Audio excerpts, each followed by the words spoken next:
When I go into a bank, I get rattled. The clerks rattle me. The wickets rattle me. The sight of the money rattles me.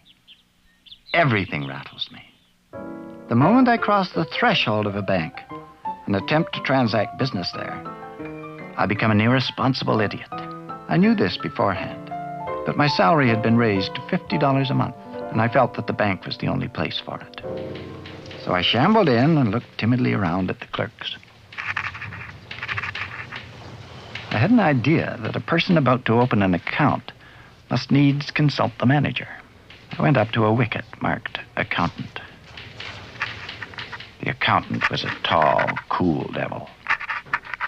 The very sight of him rattled me. My voice was sepulchral. "Can I see the manager?" I said, and added solemnly, "Alone." I don't know why I said alone. "Certainly," said the accountant, and fetched him. The manager was a grave, calm man. "Are you the manager?" I said. God knows I didn't doubt it. "Yes," he said. "Can I see you?" I asked. "Alone." I didn't want to say alone again, but without it the thing seemed self-evident. The manager looked at me in some alarm. He felt that I had an awful secret to reveal. "Come in here," he said, and led the way to a private room. He turned the key in the lock. "We are safe from interruption here," he said. "Sit down." We both sat down and looked at each other. I found no voice to speak. "You are one of Pinkerton's men, I presume," he said. He had gathered from my mysterious manner that I was a detective. I knew what he was thinking, and it made me worse. "No, not from Pinkerton's," I said, seeming to imply that I came from a rival agency. "To tell the truth," I went on, as if I'd been prompted to lie about it, "I'm not a detective at all.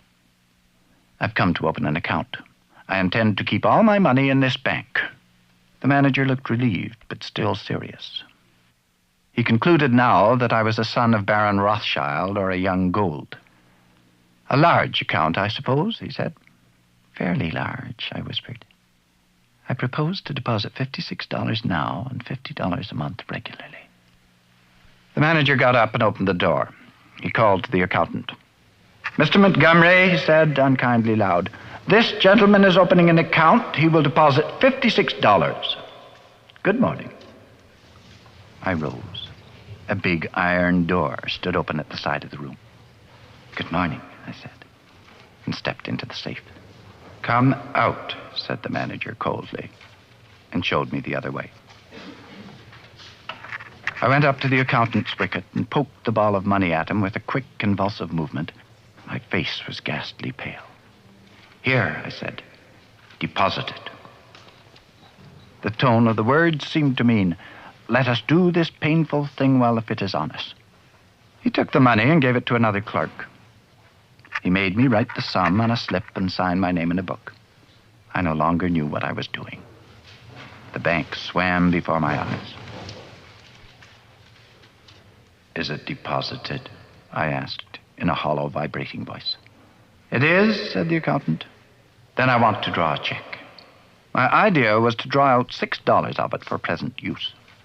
Someone gave me a checkbook through a wicket, and someone else began telling me how to write it out. The people in the bank had the impression that I was an invalid millionaire.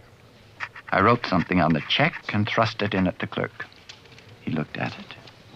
"What? Are you drawing it all out again?" he asked in surprise. Then I realized that I'd written 56 instead of 6. I was too far gone to reason now. I had a feeling that it was impossible to explain the thing. All the clerks had stopped writing to look at me. Reckless with misery, I made a plunge. "Yes, the whole thing. You withdraw your money from the bank?" "Every cent of it." "Are you not going to deposit any more?" said the clerk, astonished. "Never." An idiot hope struck me that they might think something had insulted me while I was writing the check, and that I'd changed my mind.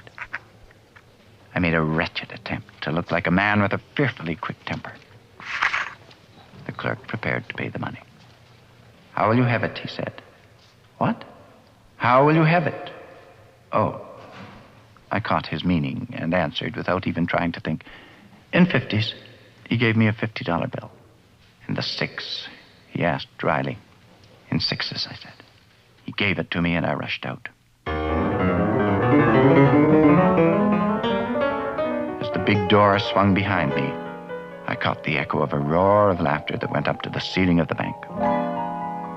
Since then, I bank no more.